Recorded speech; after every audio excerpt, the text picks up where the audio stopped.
এমন দুর্দান্ত স্বাদের ভীষণই লোভনীয় মোচার পাতুরি যদি গরম ভাতের সাথে থাকে তাহলে এক থালা ভাত পুরো উধাও হয়ে যায়।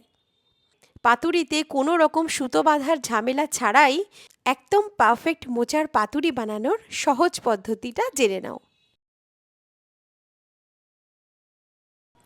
নমস্কার বন্ধুরা, শ্রীতমাস কিচেন বাংলায় তোমাদের সকলকে স্বাগত জানাই। তাহলে চলো একদম দেরি না করে ঝটপট শুরু করে ফেলি এই দুর্দান্ত স্বাদের রেসিপিটা। বন্ধুরা, আজকে আমি তোমাদের মোচার পাতুরি বানিয়ে দেখাবো। এই মোচার পাতুরিটা অল্প খরচে ভীষণই সহজ একটা রান্না এবং খেতে এতটা দুর্দান্ত লাগে কি এটা গরম ভাত দিয়ে বা পোলাও দিয়ে একদম জাস্ট জমে যাবে। তো রেসিপিটা বানানোও ভীষণ সহজ এবং অল্প সময়ের মধ্যেই কিন্তু তৈরি হয়ে যায়। এই মোচার পাতুরি কিন্তু একটা অত্যন্ত সাত্ত্বিক রান্না। তো এই রেসিপিটা আমি একটু অভিনব পদ্ধতিতে বানিয়ে দেখানোর চেষ্টা করব। রেসিপিটা অবশ্যই পুরোটা দেখো আর সাথে সাথে তোমরা কিন্তু কমেন্টও করো।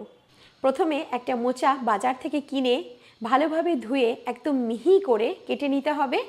এরপর একটা কড়াইয়ে বেশ খানিকটা জলে লবণ এবং সামান্য হলুদ দিয়ে ওই মিহি করে কেটে রাখা মোচাটা আমি একটু 5 থেকে 6 মিনিট মতো ভাপ দিয়ে নিয়েছি।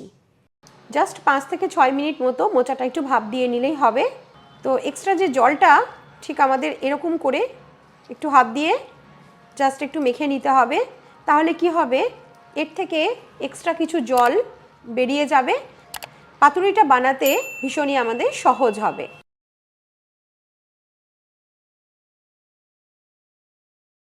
তো আমি এখানে একটা ঝুড়িতে এইভাবে মোচাটা তৈরি করে নিলাম। তোমরা তো সবাই জানো যে মোচা কাটতে গেলে হাত কালো হয়ে যায় বা মেঝেটাও কালো হয়। তো এখানে আমি একটা টিপ দিই, মোচা কাটার সময় হাতে বা বটিতে যদি একটু সর্ষের তেল মাখিয়ে রাখা যায় তাহলে কিন্তু কালো হবে না। আর যে জায়গাটায় তোমরা কাটছো সেখানে একটা খবরের কাগজ পেতে নেবে, তাহলে কিন্তু কালো হবে না। জাস্ট একটুখানি লবণ আর হলুদ দিয়ে আমি একটু ভাপ দিয়ে নিয়েছি। মোচাটা মেখে নেওয়ার পরে এবার আমি পাতুরির জন্য বাটা মশলাটা তৈরি করে নেব। মিক্সার গ্রাইন্ডারের মধ্যে সর্বপ্রথম 2 টেবিল চামচ সাদা সর্ষে দিয়ে দিলাম। 2 টেবিল চামচ মেপে নিয়েছি আমি এখানে। আর এর সাথে 1 টেবিল চামচের থেকে আরেকটু কম কালো সর্ষে দিয়ে দিলাম। আর এর সাথে আমি এখানে দিয়েছি 1 টেবিল চামচ পোস্ত, সাথে দিয়ে দিলাম 3টে কাঁচা লঙ্কা। আচ্ছা, এখানে দেখো আমি 1/4 কাপ মতো ছোলার ডাল রাত্রিবেলা ভালোভাবে ধুয়ে নিয়ে ভিজিয়ে রেখে দিয়েছিলাম। ছোলার ডালগুলো দেখো খুব সুন্দরভাবে ভিজে ফুলে উঠেছে, সাইজে বড় হয়ে গেছে, তোমরা দেখতে পাচ্ছ খুব সুন্দরভাবে এটা জল অ্যাবসর্ব করে নিয়েছে। তো এবারে আমি এটা এর মধ্যে দিয়ে দেব।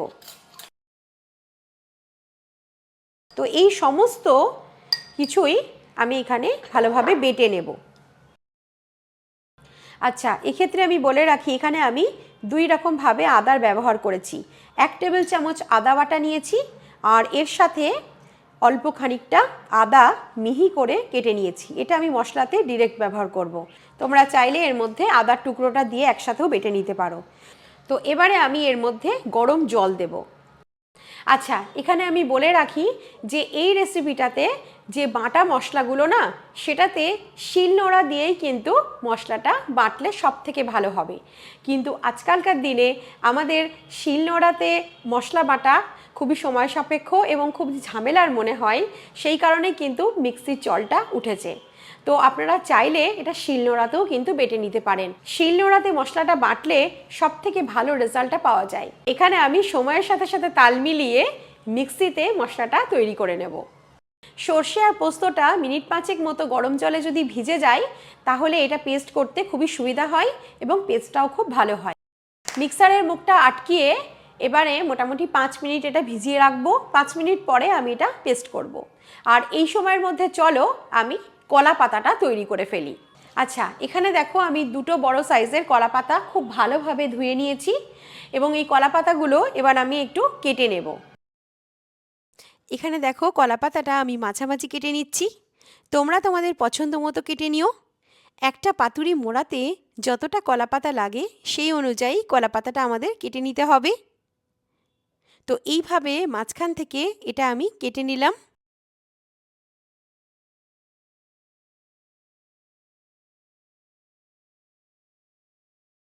বন্ধুরা, কলাপাতাগুলো আমি এখানে কেটে নিয়েছি। এবারে এই কলাপাতাটা আমি একটু শুকনো কড়াইয়ে ভাপ দিয়ে নেব। হালকা করে ভাপ দিয়ে নেব। তোমরা জলের ভাপও দিতে পারো, যাতে করে এটা ফোল্ড করতে বা পাতুরি বানাতে খুব সুবিধা হয়।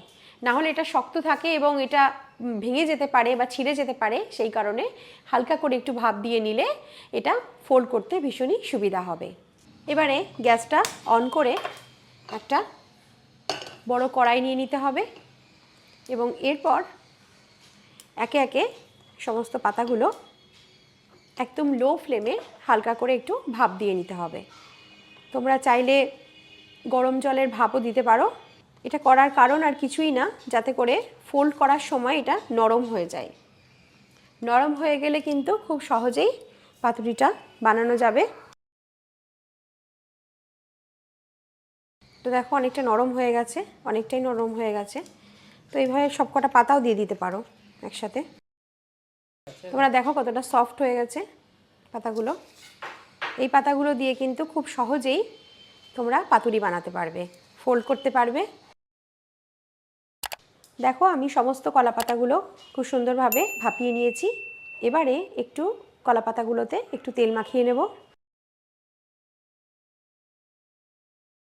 তো সমস্ত কলা পাতাগুলোতে আমি তেল মাখিয়ে নিয়েছি। কলা পাতাটা আমাদের তৈরি, আর এর সাথে সাথে মোচাটা আমাদের তৈরি হয়ে গেছে, বাটা মশলাটাও তৈরি। তাহলে ঝটপট পাতুরিটা আমরা বানিয়ে ফেলি। তো এখানে আমি একটা গামলা নিয়েছি, এর মধ্যেই কিন্তু পাতুরির মিশ্রণটা তৈরি করে ফেলবো। তো সর্বপ্রথম আমার এই জল ঝরিয়ে রাখা সিদ্ধ মোচাটা দিয়ে দিলাম। জল ঝরিয়ে রাখা মোচাটা আমি এর মধ্যে দিয়ে দিলাম। এরপর এর মধ্যে দিয়ে দিলাম আদা কুচি। আধা ইঞ্চি মতো আদা আমি এভাবে মিহি করে কেটে নিয়েছি। আর এর সাথে 1 টেবিল চামচ আদা বাটা দিয়ে দিলাম। তো এবারে আমি দিয়ে দিলাম আমাদের মশলা বাটাটা। তোমরা দেখতে পাচ্ছ মশলা বাটাটা একদম মিহি করে নিতে হবে। এর টেক্সচারটা তোমরা দেখতে পাচ্ছ, কোনো উপকরণই কিন্তু দেখা যাবে না। ঠিক এইভাবে মা ঠাকুমাদের দেখতাম যে এটা শিলনোড়ায় বাটতে, এবং এটা একটু সময় লাগে, সেই কারণে অনেকে এর পরিবর্তে মিক্সিতে এটা বেটে নেন। তো তোমাদের সুবিধার জন্যই আমি এখানে মিক্সিতে এটা বেটে নিয়েছি। বাটা মশলাটা দেওয়ার পরে আমি এর মধ্যে স্বাদ মতো লবণ দিয়ে দিলাম। 2 টেবিল চামচ মতো সর্ষের তেল দিয়ে দিলাম। সর্ষের তেলটা কিন্তু একটু বেশি করে দিতে হবে এখানে। 2 থেকে 3 টেবিল চামচ মতো সর্ষের তেল দিয়ে দিলেই এতে হবে। তো এবারে সমস্ত উপকরণগুলো খুব ভালোভাবে হাত দিয়ে মেখে নেব। এখানে কোনো চামচের ব্যবহার করব না আমি। সেদ্ধ করার সময় আমরা হলুদ দিয়েছি এবং লবণটা দেওয়ার সময় কিন্তু তোমরা মাথায় রাখবে ভাপানোর সময়ও কিন্তু তোমরা লবণ দিয়েছো, সেই কারণে লবণের পরিমাণটা অবশ্যই ঠিক করে দেখে নেবে। দেখো এখানে একটু হলুদের পরিমাণটা আমার একটু কম লাগছে, তো সেই কারণে আমি এতে একটু সামান্য হলুদ অ্যাড করব। খুব সুন্দরভাবে পাতুরি মিশ্রণটা আমার মাখা হয়ে গেছে। কলা পাতাটাও সাথে সাথে তৈরি। তো ঝটপট আমরা এই মিশ্রণটা কলা পাতার মধ্যে দিয়ে সেট করতে দিয়ে দিই। তো পাতুরি মিশ্রণটা আমাদের তৈরি, কলা পাতাটাও তৈরি করে রেখেছি। তাহলে চলো কলা পাতার মধ্যে পাতুরির মিশ্রণটা দিয়ে পাতুরিগুলো আমরা ঝটপট বানিয়ে ফেলি। এখানে একটা কলা পাতা নিয়েছি। এবারে ঠিক এর মাঝখানে 2 চামচ মতো মিশ্রণ রেখে এইভাবে সেট করে দেব। এবার একদিকের একটা ভাঁজ দিয়ে অপর দিকে আরেকটা ভাঁজ দিয়ে দিলাম এবং এইভাবে মুড়িয়ে দেব। একইভাবে অপর 2 দিকেও ফোল্ড করে দেব। দেখো এইভাবে ফোল্ড করে নিয়ে এর ওপর এইভাবে রেখে দিলাম। ওপর দিকের অংশটা এইভাবে মুড়িয়ে দিলাম। দেখো কোনো রকম সুতো টুথপিক কিচ্ছু লাগবে না। কত সুন্দরভাবে পাতুরিগুলো তৈরি হয়েছে। বন্ধুরা এইভাবে বানালে পাতুরিগুলো কলাপাতা থেকে এক ফোঁটাও বেরোবে না, খুব সুন্দরভাবে ইনট্যাক্ট থাকবে। কোনো রকম সুতো বাঁধা ঝামেলা ছাড়াই অত্যন্ত সহজেই এমন সুন্দরভাবে কলাপাতায় মোড়ানো মোচার পাতুরি তোমরা বানিয়ে নিতে পারবে। তো আমার এই পদ্ধতি তোমাদের কেমন লাগলো অবশ্যই কমেন্ট করে জানিও। তো দেখো আমি একইভাবে বাকি পাতুরিগুলোও তৈরি করে নিচ্ছি।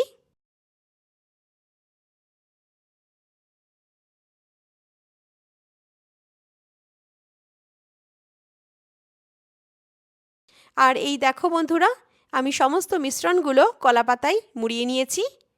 আর কত সুন্দর দেখতে হয়েছে এগুলো। আর এই দেখো বন্ধুরা, আমি সমস্ত মোচার পাতুরিগুলো সুন্দরভাবে তৈরি করে নিয়েছি। তাহলে চলো এগুলোকে এবার অল্প তেলে সেঁকে ফেলি। এর জন্য আমি গ্যাসটা অন করে নিয়েছি এবং এর মধ্যে একটা ফ্রাই প্যান বসিয়ে নিয়েছি। তো এবারে এর মধ্যে সর্ষের তেল দিয়ে দেব।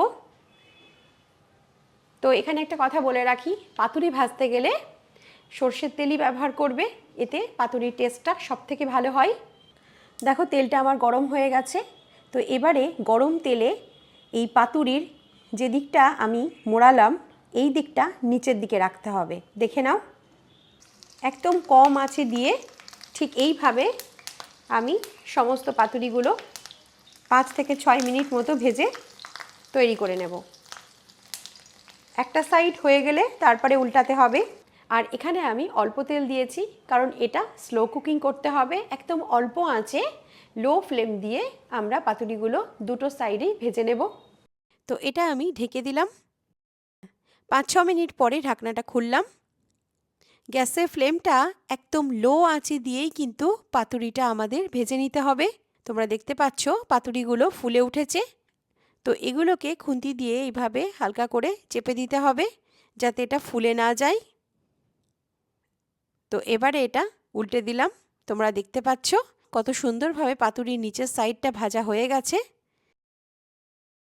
এক ফোঁটাও পুর এর মধ্যে থেকে বেরোয়নি। ঠিক একইভাবে অপর দিকটাও আমাদের 4-5 মিনিট মতো একদম লো গ্যাস দিয়ে ভেজে নিতে হবে।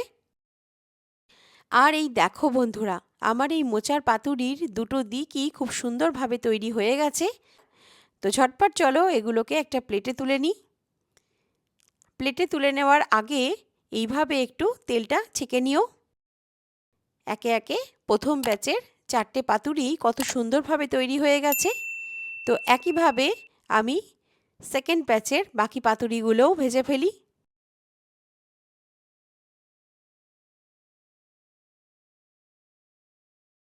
একইভাবে আমি দ্বিতীয় ব্যাচের পাতুরিগুলো খুব সুন্দরভাবে একটা দিক ভেজে নিয়েছি। তো একইভাবে আমি দ্বিতীয় পিঠটাও ভেজে নেব। ঢাকা দিয়ে দিলাম, ঢাকনা খুললাম। অসম্ভব সুন্দর একটা গন্ধ বেরিয়েছে। আর এই দেখো পাতুরি সেকেন্ড ব্যাচটাও আমার একদম তৈরি হয়ে গেছে। তাহলে এবারে ঝটপট চলো পাতুরিগুলো আমরা প্লেটে তুলে নিই। গরম গরম ভাতের সাথে এরকম দুর্দান্ত লোভনীয় স্বাদের অত্যন্ত সহজ মোচার পাতুরি তোমরা অবশ্যই বানিও।